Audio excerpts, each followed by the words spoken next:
Victory begins at Vidhyalakshmi. Good morning. Welcome to our YouTube channel. I am Venugopal, Department of Commerce. Today we are going to discuss the subject name of commerce and chapter name is 7 Stock Exchange. So in this chapter we will go through the few topics of what is mean by stock exchange, meaning, definition, function and futures of stock exchange. The few topics only today we are going to discuss. The first one, stock exchange. So what is mean by stock exchange? Here very clearly given, the stock exchange and organized market provide a place for the investor. So buyer and seller meet one place. So விற்பனையாளர்களும் வாங்குபவர்களும் சேரக்கூடிய இருக்கக்கூடிய ஒரு இடம், ஒரு அது பேர் தான் நம்ம stock exchange அப்படின்னு சொல்லிட்டு நம்ம சொல்கிறோம். அப்போ அந்த ஸ்டாக் எக்ஸ்சேஞ்சில் பையிங் அண்ட் செல்லிங் ஃபீல் ஃப்ரீயாக நடக்கும். வேணுன்றவன் இன்வெஸ்ட் பண்ணி வாங்கிக்கலாம். அதே மாதிரி seller ready to sell the share. அதுதான் இங்கே பிளேஸ் இந்த ஸ்டாக் எக்ஸ்சேஞ்ச். தமிழில் சொல்லணும்னா பங்கு பரிவர்த்தகம், பங்கு பரிமாற்றம், பங்கு சந்தை அப்படின்னு சொல்லிட்டு சொல்லலாம். இது உங்களுக்கு ஃபேமஸாக தெரியும் இந்த word. Bombay stock exchange, Mumbai stock exchange, அதே மாதிரி நேஷனல் ஸ்டாக் எக்ஸ்சேஞ்செலாம் அது famous. The market offer perfectly competitive condition for a large number of seller and buyer. So இதில் லார்ஜ் நம்பர் ஆஃப் பையரும் செல்லரும் மீட் பண்ணக்கூடிய ஒரு பிளேஸ் தான் நம்ம ஸ்டாக் எக்ஸ்சேஞ்ச் அப்படின்னு சொல்லிட்டு சொல்கிறோம். So further, stock exchange provide an action market in which the members of exchange participate to ensure the continuity, price and liquidity. So இங்க வந்து plenty of members. So large number of members வருவாங்க, large number of investors வருவாங்க, brokers வருவாங்க, speculators வருவாங்க. They are buying and selling their shares and marketable securities and equity shares and other things also. They are selling. They frequently liquidity long-term process of our stock exchange market. It is a buying and selling of shares and long-term. Next. Now the origin of stock exchange. So origin of stock exchange அப்படிங்கிறப்போ stock exchange first இந்த picture பாருங்க. இதுதான் Amsterdam in London. First Amsterdam stock exchange இதுதான். இதில் பாருங்க எல்லா ஜனங்களும் இருக்காங்க பார்த்தீங்களா. First 16th year. ஸோ அந்த 16th செஞ்சுரியில தான் டச் ஈஸ்ட் இந்தியன் கம்பெனியில் விஓசி அப்படின்னு சொல்லுவாங்க. ஃபர்ஸ்ட் இங்கே ஸ்டார்ட் பண்ணது. ஸோ இதை அதுக்கப்புறம் தான் அந்த ஆம்ஸ்டர்டாம் நேமை வந்து ஆம்ஸ்டர்டாம் போர்ஸ் அப்படின்னு சொல்லிட்டு மாற்றிட்டாங்க. இதே மாதிரி நம்ம இந்தியாவில் எப்போ ஸ்டார்ட் பண்ணாங்க அப்படின்னு சொல்லி பார்த்தீங்கன்னா, the first Indian stock exchange in India. In our India, we started the share market name is the Native Share and Stock Brokers Association. The Native Share and Stock Broker Association சொல்லிட்டு 1956 Companies Act படி regulation படி நாம இதை start பண்ணுவோம். எழுதிருக்கோம் பாருங்க. It was recognized by the Government of India August 31st 1957 under the Regulation Contract Act 1956. So it becomes இந்த association name தான் இப்போ நாம என்ன பண்ணிட்டோம், the Bombay Stock Exchange subsequently. இப்போ அதை நம்ம எக்ஸ்சேஞ்சஸ் நேம் சேஞ்ச் பண்ணியிருக்கோம். ஸோ மும்பை ஸ்டாக் எக்ஸ்சேஞ்ச் அப்படின்னாவே எல்லாருக்குமே தெரியும். Next now will see the meaning. So what is mean by stock exchange? இப்போ நம்ம ஓவராலாக பார்த்தோம். எக்ஸாக்டாக என்ன மீனிங் அப்படின்னு சொல்லிட்டு பார்க்க போகிறப்போ இங்கே பார்த்தீங்கன்னா இந்த இமேஜஸில் பாருங்கள். ஸோ ஸ்டாக் எக்ஸ்சேஞ்ச் முதல்ல என்ன சொன்னேன், financial securities, buying and selling of shares, bonds and silver, gold, everything. See the picture. இந்த பிக்சரில் பாருங்க, கோல்டு இருக்கு, சில்வர் இருக்கு, ஃபைனான்சியல் செக்யூரிட்டிஸ் இருக்கு. இதில் டிஃப்ரெண்ட் டைப்ஸ் ஆஃப் ஸ்பெகுலேட்டர்ஸ் இருப்பாங்க, புரோக்கர்ஸ் இருப்பாங்க. அந்த டிஃப்ரெண்ட் டைப் ஆஃப் ஸ்பெகுலேட்டர் புரோக்கர்னு சொல்றப்போ நாம வந்து புல், பியர், லாம்டெக், ஸ்டாக் அந்த டாபிக்ஸ்லாம் பின்னாடி பார்க்க போறோம். ஆக்சுவலாக அதுக்கு ஏன் அந்த அனிமல் நேம் வச்சிருக்காங்க அந்த ஸ்பெகுலேட்டர்ஸ்க்குன்னா அவங்களோட ஆக்டிவிட்டீஸ் அந்த மாதிரி இருக்கும். அதை பேஸ் பண்ணி தான் இந்த பிக்சர்ஸ் இருக்கு. அந்த டாபிக் நம்ம பின்னாடி 7.5 and 6ல நம்ம அந்த டாபிக்கை பார்ப்போம். இப்போ பாருங்க meaning. So the stock exchange is an organized market for purchase and sale. முன்ன என்ன பார்த்தோம், அதே தான். Purchase and sale of the particular place, buyer and seller meet the place, they exchanging their shares and bond marketable securities. The deal with the systematic manner. ப்ராப்பராக சிஸ்டமேட்டிக்காக இது போகும். அதே மாதிரி இந்த ஷேர் மார்க்கெட்டை பொறுத்த வரைக்கும் வீக் டேஸில் மட்டும்தான் ஒர்க் ஆகும். எவ்ரி மண்டே டு ஃப்ரைடே மட்டும் இருக்கும். மார்னிங் 9:15 ஸ்டார்ட் பண்ணி க்ளோசிங் டைம் 3:30 க்ளோஸ் பண்ணிவிடுவாங்க. அதே மாதிரி ஹாலிடேஸில், ஒர்க்கிங் டேஸ் ஹாலிடேஸ்லையும், நேஷ்னல் ஹாலிடேஸும் இன்டர்நேஷ்னல் ஹாலிடேஸ்லையும் இது ஃபங்க்ஷன் ஆகாது. ஸோ அந்த டைமில் மட்டும்தான் இந்த டேட் அந்த டைமில் ஒர்க்கிங் டேஸில் மட்டும்தான் இது ஒர்க் ஆகும். டு பெர்ஃபார்ம் வேரியஸ் ஃபங்க்ஷன், இதில் வேரியஸ் ஃபங்க்ஷன் அப்படின்னு சொல்லி பார்க்குறப்போ service meet the places the investor ஆகட்டும், அந்த பையர் அண்ட் செல்லர் ஆகட்டும் மீட் பண்ணக்கூடிய place, the exchange, the organise the market, buying and selling for the shares and marketable securities பண்ணக்கூடிய பிளேஸை தான் நம்ம ஸ்டாக் எக்ஸ்சேஞ்ச் அப்படின்ட்டு ஓவராலாக மீனிங்கில் நம்ம சொல்கிறோம். நெக்ஸ்ட் டாபிக் பாருங்கள். Now next, the London Stock Exchange LSE is the first stock exchange after the second. So ஆம்ஸ்டர்டாமுக்கு அதுக்கு அப்புறம் ஃபேமஸ் ஆனது எதுன்னா London stock exchange in the world. அதே மாதிரி Mumbai stock exchange world stock, நம்ம இந்தியாவில் பொறுத்த வரைக்கும் நம்ம என்ன சொல்கிறோம், மும்பை ஸ்டாக் எக்ஸ்சேஞ்ச் அல்லது பாம்பே ஸ்டாக் எக்ஸ்சேஞ்ச். அதே மாதிரி அங்கே என்ன ஃபங்க்ஷன் ஆகுதோ அதே மாதிரி தான் இங்கேயும் ஃபங்க்ஷன் ஆகுது. Other than that few more the example of the other exchange names are there. இங்கே பாருங்கள் சிலது கொடுத்துருக்காங்க. Tokyo stock exchange, Bangkok stock exchange, Singapore stock exchange, Dubai stock exchange, New York stock exchange, European stock exchange, Texas stock exchange, Shanghai stock exchange, மாதிரி ஒரு 10 stock exchanges இருக்குது. So most famous throughout the வேர்ல்டில் பார்த்தீங்கன்னா 10 famous stock exchange இருக்குது. First one LSE and last one BSE. So நம்ம லாஸ்ட்டில் இருக்கிறோம். ஏன்னா ட்ரில்லியன் லெவலில் நம்மளுக்கு ரொம்ப கம்மி. ட்ரில்லியன் லெவலில் LSE பார்த்தீங்கன்னா டாப் மோஸ்ட்ல இருக்கிறான். அவன் $19,000 trillion லெவலில் அவன் டாப் மோஸ்ட்ல இருக்கிறான் டே டு டேல buying and selling of share. Next come to the point of definition. So Hastings அப்படிங்கிற என்ன சொல்கிறாருன்னா, ஸ்டாக் எக்ஸ்சேஞ்ச் அப்படிங்கிறதுக்கு என்ன தெளிவாக கொடுத்துருக்காருன்னா, the stock exchange or security market comprises all the places where the buyer and seller of stock exchange and bonds are their representatives under the transaction involving a sale of securities. So பையரும் செல்லரும் எங்கெங்கேயோ இருக்கிறாங்க, அவங்க எல்லாரையும் ஒரே பிளேஸில் compress பண்ணி அவங்களுக்கு தேவையானதை ஒரு பர்டிகுலர் பிளேஸில் எல்லாரும் மீட் பண்ணி buying and sharing, exchanging their buying and selling of shares and marketable securities of other dealing with the financial market. அது லாங் டேர்ம் மார்க்கெட்டாக மெயினாக இருக்கும் கேபிட்டேஷன் பொறுத்த வரைக்கும். இந்த பிளேஸ் தான் இவர் ஹோஸ்டிங்ஸ் அப்படிங்கிறவர் சொல்கிறார். நெக்ஸ்ட், அக்கார்டிங் டு டெஃபனிஷன் இன்னொரு ஆத்தர் என்ன கொடுத்துருக்காங்கன்னா, ஹஸ்பண்ட் அண்ட் டாக் கிரே அப்படிங்கிற இவர் என்ன சொல்றாருன்னா, stock exchanges are privately organised market which are used to facilitate trading in securities. So private security market தான் இது. ஆனால் கண்ட்ரோல்டு பை செபி. செபினா stock exchange board of India. இதை நம்ம என்ன பார்க்க போறோம்னா, stock exchange securities board of India.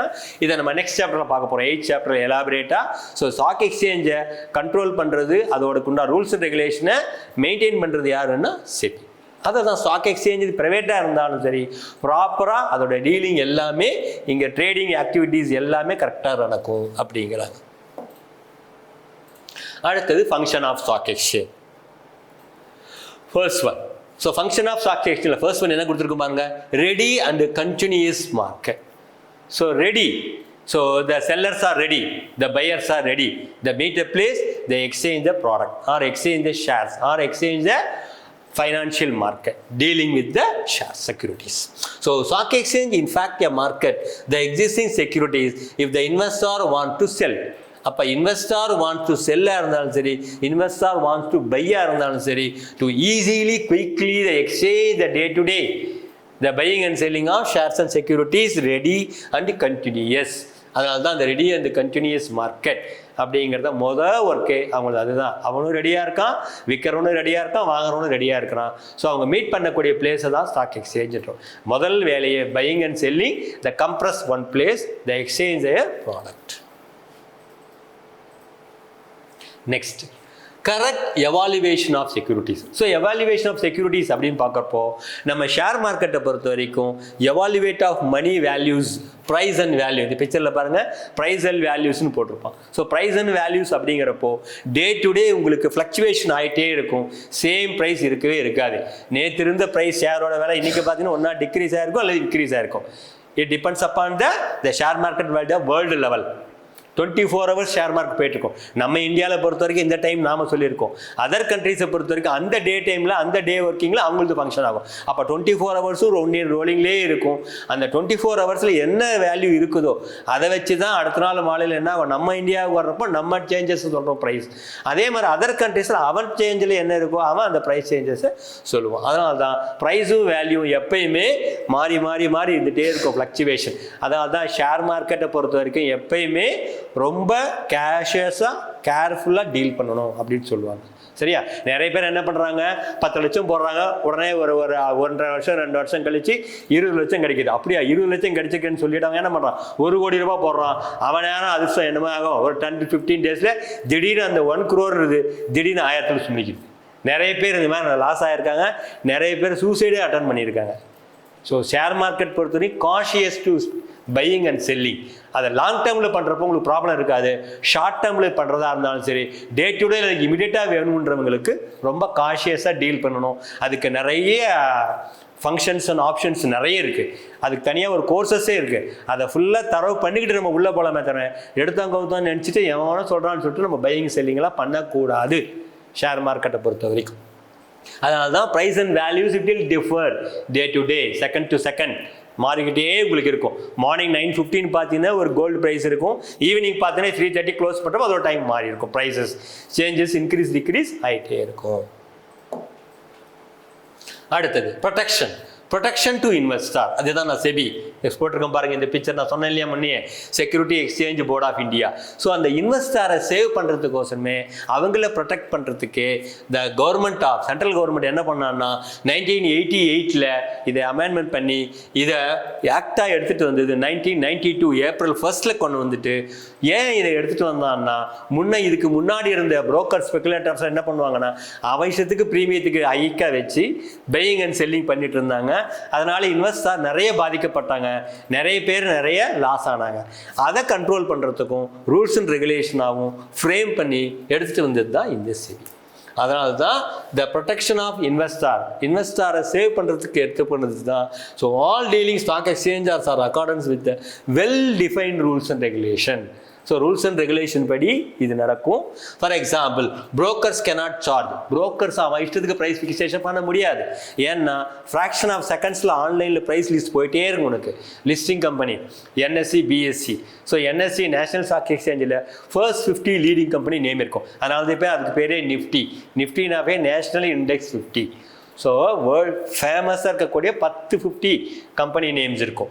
அதை சார்ந்து அப்படியே 30 சென்சேஷனல் ஸ்டாக் எக்ஸ்சேஞ்ச், சென்செக்ஸும்பாங்க. மும்பை ஸ்டாக் எக்ஸ்சேஞ்சுக்கு புள்ளி பேர் வந்து சென்செக்ஸ். அதே மாதிரி நமக்கு NSEக்கு வந்து நிஃப்டி. ஸோ இது நம்ம தெரிஞ்சுக்கணும். ஸோ இந்த சென்சேஷன் ஸ்டாக் எக்ஸ்சேஞ்சில் பார்த்தீங்கன்னா சென்செக்ஸில் நிஃப்டியில் என்ன இருக்கோ அதே 30 கம்பெனி இதுலேயும் இருக்கும். அப்போ ஃபர்ஸ்ட் 50 30, அப்போ 80க்கு அப்புறம் ரிமைனிங் இருக்கிறது தான் over the counter exchange of India அப்படிம்பாங்க. அதுக்கப்புறம் மியூச்சுவல் ஃபண்ட் அதெல்லாம் நேம்ஸ் நிறைய மாறும். ஸோ நமக்கு மெயினாக இருக்கிறது பார்த்தீங்கன்னா NSE BSE தான் லிஸ்டிங். அந்த லிஸ்ட்டு வச்சு தான் நாம் அந்த செகண்ட்ஸை பார்த்துட்டு இன்வெஸ்டார் நம்ம இன்வெஸ்ட் பண்ணி நம்ம பையிங்கோ செல்லிங்கோ டீல் பண்ணிக்கலாம். அப்போது any mall practice will be severely punish. அதில் மால் ப்ராக்டிஸ் பண்ணுறாங்கன்னு தெரிஞ்சாவே போதும், ஆட்டோமேட்டிக்காக அந்த ஸ்பெகுலேட்டராக இருந்தாலும் சரி, அந்த புரோக்கராக இருந்தாலும் சரி, அவனோட லைசன்ஸை கேன்சல் பண்ணிவிடுவாங்க. ஏதாவது ஒரு தனியாக நடக்கிற இன்ஸ்டிடியூஷன், அவங்க ஏதாவது ட்ரேடிங் இன்ஸ்டிடியூஷன் நடத்துகிறவன் அவன் ஏதாவது இல்லீகலாக டீல் பண்ணியிருந்தா இன்ஃபர்மேஷன் தெரிஞ்சிச்சுன்னு அந்த கடைக்கு சீல் வச்சிருவாங்க. இந்த SEBI controlled by SEBI. So the stock exchange provide the reasonable safety and fair dealing. எல்லாமே ஃபேர் டீலிங் கரெக்டாக நடக்கும். நாம தான் காஷியஸாக அங்கே பிஸ்னஸை செய்யணும். திருப்பி சொல்கிறேன், ஷேர் மார்க்கெட்டை பொறுத்த வரைக்கும் காஷியஸ், ரொம்ப காஷியஸாக இருக்கணும். லாங் டேர்ம்னு உங்களுக்கு ப்ராப்ளமே இல்லை. 15 years 20 yearsனா நீங்கள் பாட்டு ஆறாமல் அமௌண்ட்டை இன்வெஸ்ட் பண்ணிவிட்டு ஜாலியாக இருக்கலாம். ஆனால் ஷார்ட் டேர்ம்னு வர்றப்பையோ டே டு டே நீ பிஸ்னஸ் பண்ணனா அதோட nook and corner slide to slide உனக்கு எல்லாமே தெரிஞ்சிருந்தால் தான் ஷேர் மார்க்கெட்டில் சக்ஸஸ் ஆக முடியுமே தவிர otherwise it is not possible. So அதனால் ஷேர் மார்க்கெட்டை பொறுத்த வரைக்கும் ப்ரொடெக்ஷன் இருந்தாலும் நாம் கொஞ்சம் கான்ஷியஸாக அந்த பிஸ்னஸை செய்யணும். இது பிஸ்னஸ் செய்கிறவங்களுக்கு தான். Next, the proper channelization of capital. Channelization இதில் எல்லாமே ப்ராப்பராகவே இருக்கும். சேனலைசேஷன் அப்படிங்கிறப்போ they like to invest the shares such as companies which yield the good profit. So எந்த கம்பெனி குட் ப்ராஃபிட் கொடுக்குது, குட் yield கொடுக்குதோ அதுதான் டாப் மோஸ்ட் கம்பெனிஸாக இருக்கும். அதோட ஷேர் வேல்யூ பார்த்தீங்கன்னா ரிலையன்ஸ் ஒரு ஷேரோட வேலை 3800 ரூபாய். அதே மாதிரி SBI எடுத்து பார்த்தீங்கன்னா 1800 ரூபாய். இன்ஃபோசிஸ் பார்த்தீங்கன்னா 1400 ரூபாய். அப்போ அது என்ன குட் ப்ராஃபிட் போகக்கூடிய கம்பெனியுடைய ஷேர் தான் டாப் மோஸ்ட்ல இருக்கும். இந்த இப்போ நான் லிஸ்டிங் சொன்னேன் பார்த்தீங்களா நிஃப்டி, அதில் ஃபர்ஸ்ட் 50 கம்பெனி பார்த்தீங்கன்னா அதோட ஒரு ஷேரோட வேல்யூ தான் நான் சொல்லிட்டு இருக்கிறேன். அப்போ அந்த மாதிரி குட் ப்ராஃபிட் கொடுக்கக்கூடியது ப்ராப்பராக சேனலைஸ் பண்ணி ப்ராப்பராக லிஸ்டிங் விட்டு அந்த லிஸ்டிங்கில் உனக்கு எந்த கம்பெனியோட ஷேர் வேணுமோ நீயே அந்த பையிங் நீ பண்ணிக்கலாம். இப்போ எல்லாமே ஆன்லைன் ஷேர் ட்ரேடிங் இருக்குது, அதுக்கு நிறைய கம்பெனிஸ் இருக்குது. ஸோ இதில் பார்த்தீங்கன்னா உங்களுக்கு ஜெரடால்னு இருக்குது, அதே மாதிரி அப்ஸ்டாக்ஸ்ன்னு இருக்குது, நிறைய கம்பெனிஸ் இருக்குது. ஸோ அதில் நாம் என்ன பண்ணலாம், அந்த ஆப்பை டவுன்லோட் பண்ணி நம்ம மொபைல்லே கூட நம்ம பையிங் அண்ட் ஷெல்லிங் பண்ணுறதா இருந்தால் கூட நம்ம ஷேர் மார்க்கெட் சேனலைசேஷன் மூலமாக விவரத்தை தெரிஞ்சுட்டு ஆஸ் அ இன்வெஸ்டார் நம்ம பை பண்ணலாம், அதே மாதிரி செல் பண்ணலாம். The savings of the individuals are directed towards the promising the companies which declare the good dividend. அதே மாதிரி எல்லா கம்பெனியுமே டிவிடெண்ட் கொடுக்க மாட்டான். நீங்கள் எப்பயுமே ஒரு கம்பெனியோடைய ஷேரை வாங்குறீங்கன்னா அதுக்கு கீழே அதோட ஃபீச்சர்ஸ் கொடுத்துருப்பான். எவ்வளோ வருஷம் ரன் ஆகிட்டு இருக்கு, எவ்வளோ க்ரோர் இன்வெஸ்ட் பண்ணியிருக்கான், லாஸ்ட் இயர் எவ்வளோ மார்ஜின் ரெவென்யூ வந்திருக்கு, அதெல்லாம் நீங்கள் கோத்ரூ பண்ணணும். எடுத்த உடனே நீங்கள் அந்த ஷேரை வாங்கிடக்கூடாது.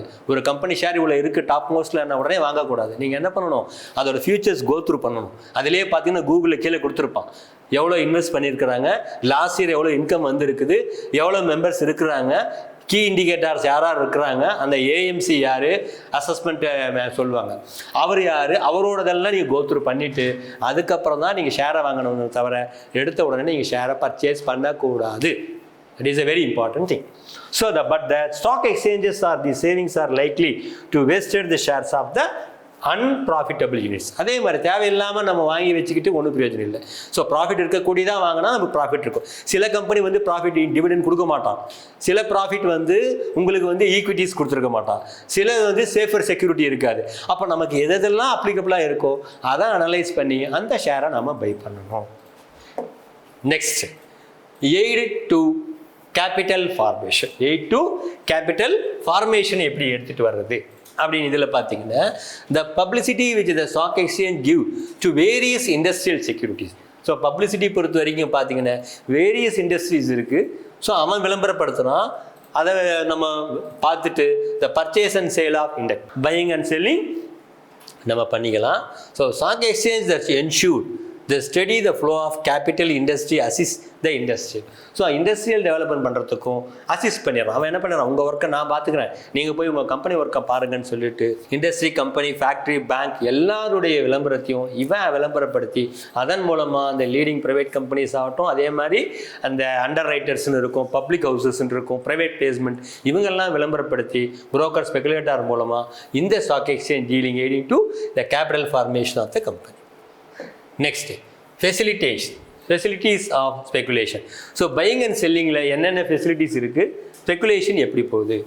So speculation is the integral part of stock exchange. So integral அதில் ஒரு முக்கியமான பங்கம் வகிக்கிறது எதுக்குன்னா ஸ்பெகுலேஷன். அதை தான் நான் முன்னே சொன்னேன். The 4 type of speculators are there: bull, bear, stag and லேண்ட்பேக். அதை நம்ம பின்னாடி ஃபியூச்சரில் பார்ப்போம். As a result of speculation demand for supply securities. So demand and supply பொறுத்து தான் நமக்கு அந்த ஸ்பெகுலேட்டர் வந்து பிஸ்னஸ் பண்ணுவோம்.